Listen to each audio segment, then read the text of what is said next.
Hai sob, kembali lagi di animasi Donghua. Spoiler, pada episode sebelumnya menceritakan tentang Xiaoyan yang bertarung melawan Tianzun. Namun tak lama pertarungan Xiaoyan berlangsung, tiba-tiba di sisi Chonggu ada seorang wanita yang menghampiri. Ternyata sosok itu adalah Yuyan, seorang tetua dari istana Dewa Iblis Abadi. Kemudian tirai emas di arena tiba-tiba mengalami retakan, yang mana kali ini membuat para penonton pun sedikit gelisah. Dan cerita pun dimulai.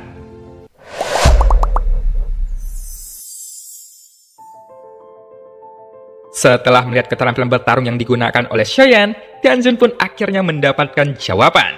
Meskipun begitu, kemunculan Xiaoyan ini juga membuat Tianzun sangat tercengang. Sebaiknya kamu tidak menahan kekuatanmu, karena aku ingin melihat seberapa kuat Raja Roh Kuil Langit yang bermartabat setelah kamu menjadi budak orang lain, ucap Xiaoyan dengan nada mencibir.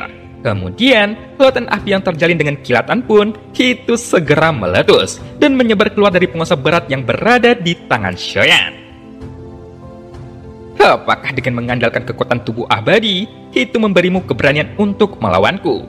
Bukankah di dalam pertempuran terakhir, kamu mendapatkan bala bantuan dari para praktisi sensi? Sekarang, mereka tidak ada di sini. Jadi, aku tidak percaya bahwa kamu akan bisa bertahan kali ini, ucap Tianzun yang membalas kata-kata sombong dari Xiaoyan. Namun, semakin banyak Tianzun mengatakan ini, itu semakin menunjukkan bahwa dia takut kepada Xiaoyan. Karena, bagaimanapun juga, Xiaoyan adalah reinkarnasi dari Zhujiang. Meskipun Kuil Langit telah menghabiskan banyak tenaga dan sumber daya yang tak terhitung jumlahnya, tetapi mereka masih tidak dapat membunuh Xiaoyan di dunia sensi. Oleh karena itu, mengetahui bahwa Xiaoyan telah datang ke dunia ini, Tianzun pun memiliki firasat buruk di hatinya.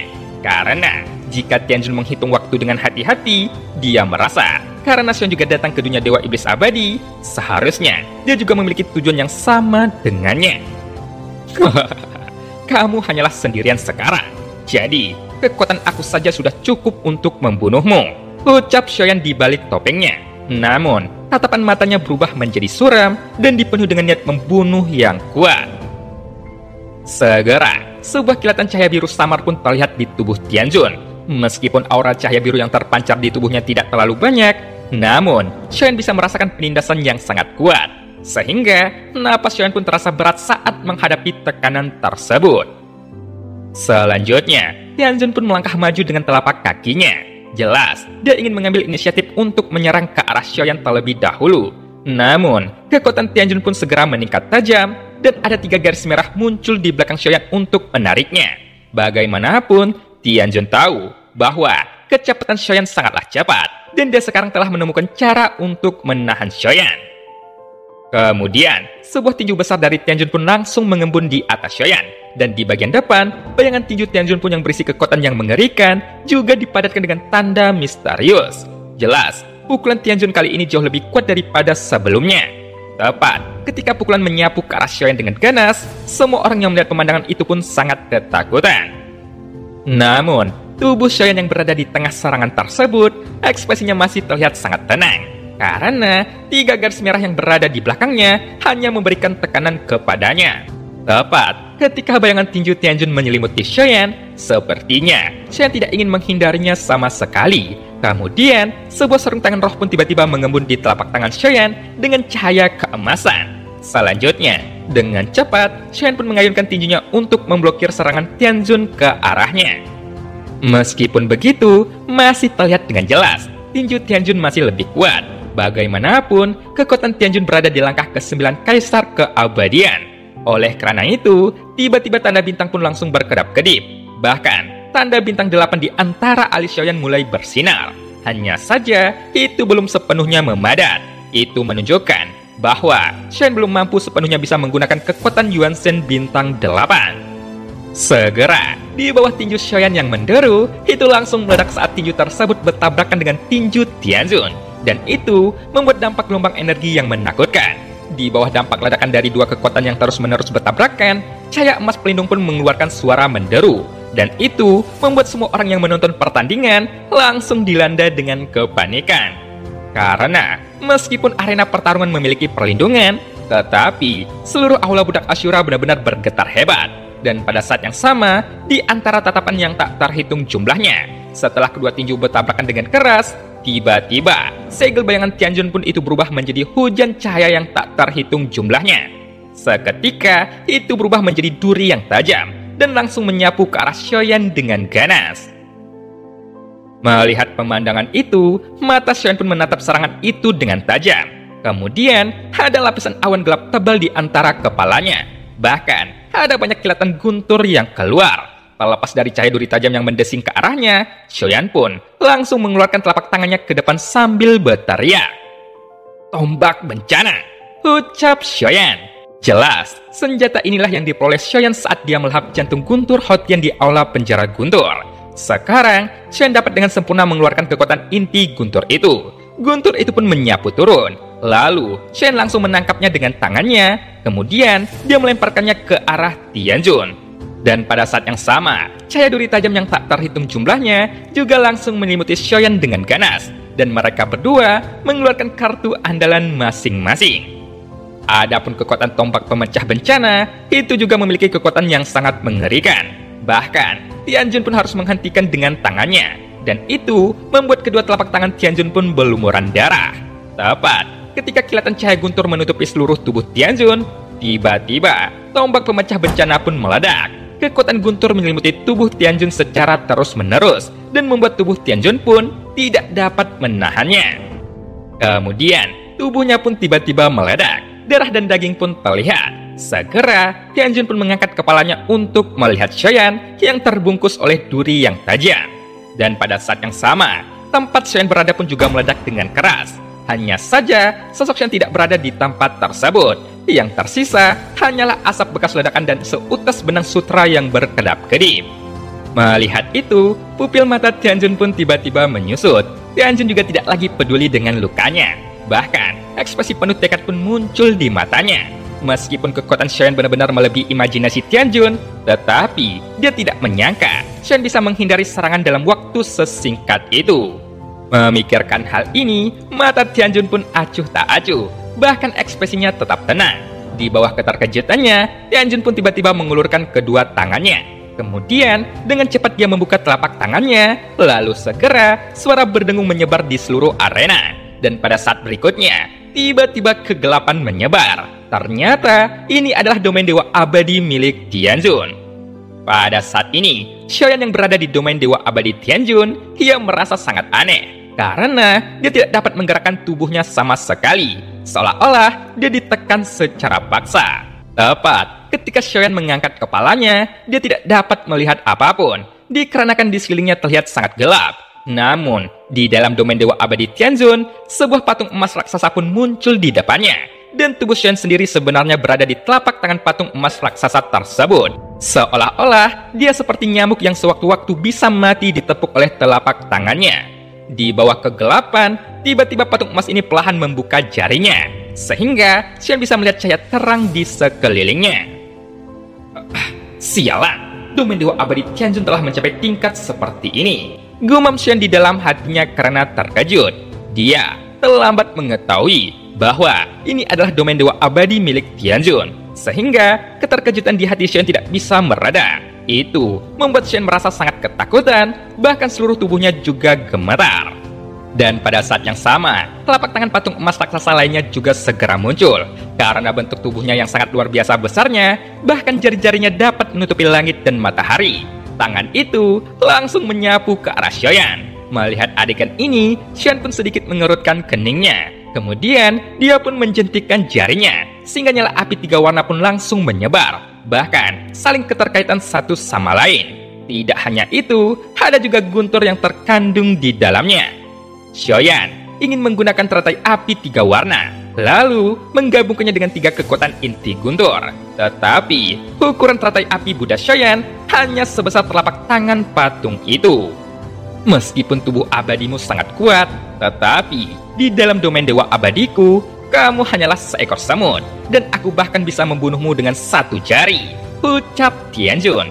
Mendengar itu, ekspresi Xiaoyan pun menjadi suram, karena dia belum menemukan cara untuk keluar dari domain ini. Jika Jika ini terus berlanjut, aku akan berada dalam situasi krisis hidup dan mati. Jadi, aku harus menemukan cara untuk menerobos domain Dewa Abadi ini. Gumam Xiaoyan di dalam hatinya sambil berpikir. Lalu, pada saat yang sama, tangan itu pun segera melesat ke arah Xiaoyan.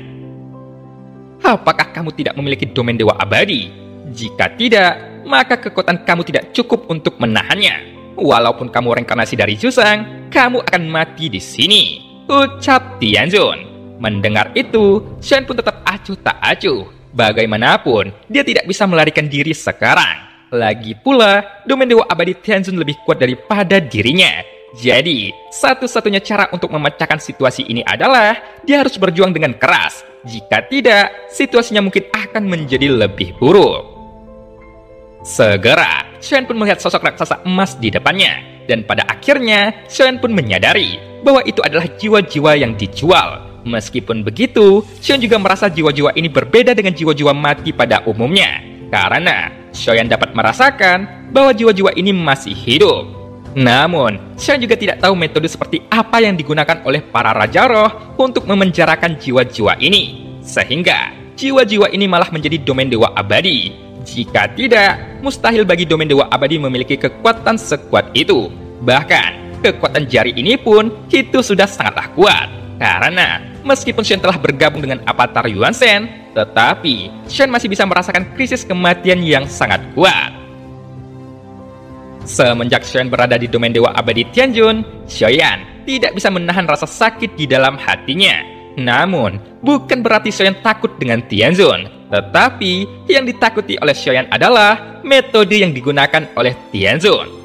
Tepat ketika Xiaoyan mendongak untuk melihat jari patung emas raksasa yang besar, Xiaoyan merasa seluruh tubuhnya membeku di tempat karena terkejut.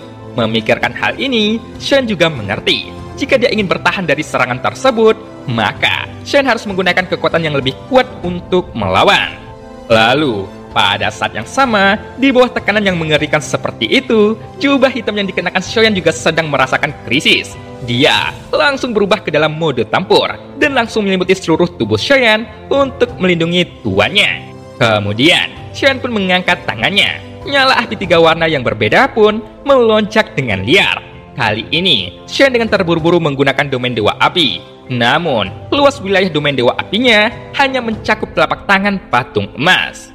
Sialan, kekuatan asli dari 3 jantung api harus digunakan sekarang. Sehingga, itu tidak dapat digunakan kembali dalam waktu singkat. Gumam Xiaoyan di dalam hatinya. Sekarang, tidak ada jalan lain bagi Xiaoyan untuk menggunakan kekuatan lainnya. Dan hanya sumber kekuatan jantung api ini yang sepertinya mampu bersaing dengan domain Dewa Abadi milik Tianjun. Hanya saja, ketakutan akan kehancuran yang sangat kuat itu masih terus menekan Xiaoyan. Merasakan itu, Xiaoyan pun mengerutkan keningnya. Karena kekuatan semacam itu seharusnya hanya dimiliki oleh ranah Dewa Keabadian. Namun, Tianjun sekarang masih berada di langkah ke-9 Kaisar Keabadian. Tetapi, Tianjun sudah pernah berada di ranah Dewa Keabadian. Jadi secara alami, kekuatan Tianjun sekarang pasti jauh lebih kuat daripada Kaisar Keabadian di langkah ke-9 biasa. Lalu, pada saat ini, Tianjun masih berdiri di atas kepala patung emas raksasa sambil menyilangkan tangannya. Kemudian, dia menatap Xiaoyan yang berada di telapak tangan patung emas dengan jijik. Seolah-olah, dia merasa Xiaoyan telah menjadi kura-kura di dalam guci atau binatang buas yang berada di dalam sangkar. Karena, tidak ada tempat bagi Xiaoyan untuk melarikan diri. Meskipun kekuatan tubuh fisikmu sangatlah kuat, bahkan jika kekuatan tubuhmu itu dapat mengalahkan semua hukum, tetapi tidak peduli seberapa kuat kekuatanmu, jika dibandingkan dengan pukulanku di domain Dewa Abadi, setiap orang pasti akan mati, ucap Tianjun yang berteriak sambil mencibir. Menurut Tianjun, membunuh Xiaoyan di sini adalah prioritas utamanya dibandingkan dengan menerobos ke ranah Dewa Abadi. Karena jika Xiaoyan mati di sini, tidak akan ada halangan yang akan menghalangi rencana para Raja Roh Kuil Langit. Mendengar itu, ekspresi Xiaoyan pun menjadi gelap. Karena dia merasa dengan hanya mengandalkan kekuatan 3 jantung api saja, itu tidaklah cukup. Kemudian, dia pun menambahkan kekuatan 3 inti guntur. Tepat ketika Xiaoyan ingin menambahkan kekuatan 3 inti guntur, Xiaoyan tiba-tiba mengerutkan keningnya.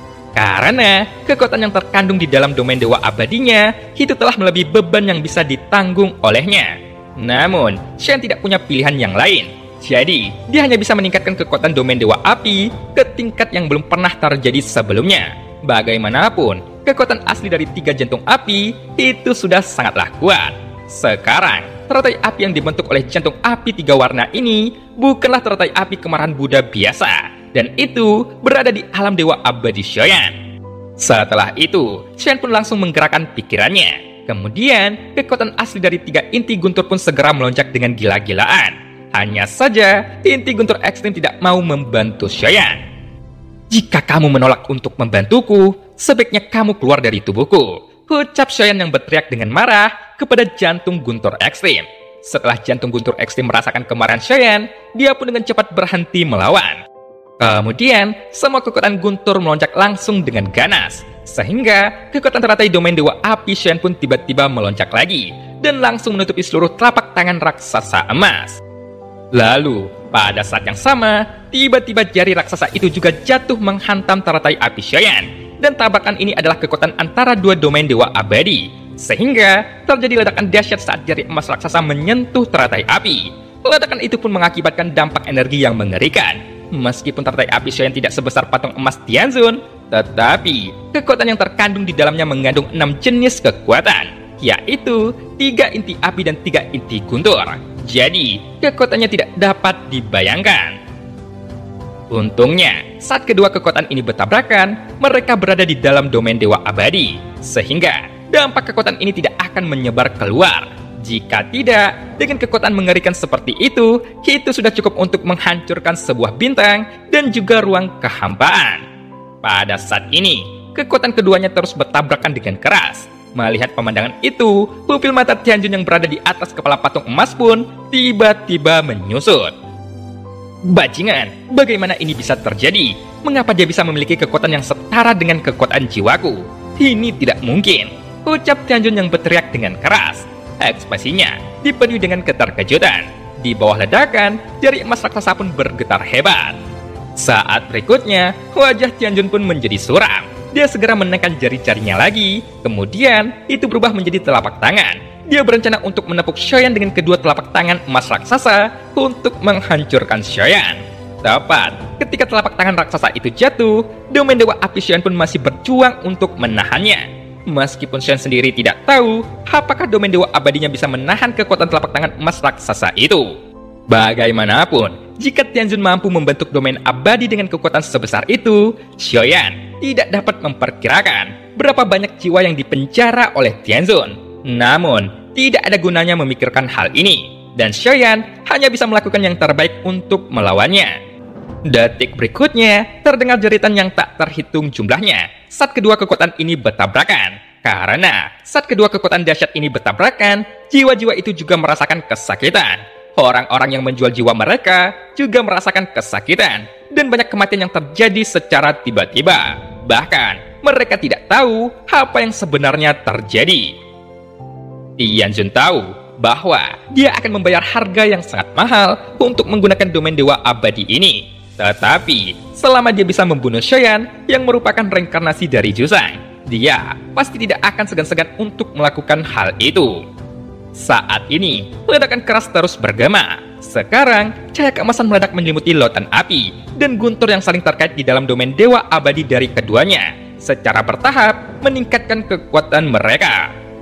Lalu, pada saat ini, telapak tangan emas raksasa Tianjun terus mencoba menghancurkan domain Dewa Api Shoyan. Namun, lautan api dan guntur yang keluar dari domain Dewa Api Shoyan juga sama kuat dengan telapak tangan emas raksasa, dan itu terus-menerus meledak. Bahkan, kekuatan setiap ledakannya juga tidak kalah kuatnya dengan teratai api kemarahan Buddha 3 warna. Sehingga, di bawah kekuatan seperti itu, telapak emas raksasa itu pun sebenarnya mulai memiliki retakan. Sepertinya, itu adalah tanda-tanda kerusakan yang terjadi. Terlihat juga di permukaannya, telapak tangan tersebut mulai membusuk. Shoyan pun mengangkat kepalanya. Kemudian, dia dapat melihat bahwa ada banyak jiwa yang menjerit kesakitan. Itu membuat mata Shoyan pun berubah menjadi suram. Jelas, sekarang Shoyan memahami sumber kekuatan Tianjun, dan itu adalah jiwa-jiwa orang yang berada di dunia sensi. Kemudian, terjadilah ledakan besar saat ini. Bahkan, tidak hanya dari domain Dewa Api Shoyan, tetapi telapak tangan raksasa emas juga meledak, yang menyebabkan banyak lubang muncul di telapak tangan emas raksasa itu. Lalu, pada saat yang sama, Shen dan Tianjun juga menyemburkan seteguk besar darah secara bersamaan. Bahkan, ada banyak darah yang muncul di tubuh mereka berdua. Karena saat ini kedua domain dewa abadi dari keduanya sedang mengalami keruntuhan. Sehingga mereka berdua pun mengalami serangan balik dari domain dewa abadi dari masing-masing kekuatan. Dan cerita pun berakhir. Sampai jumpa.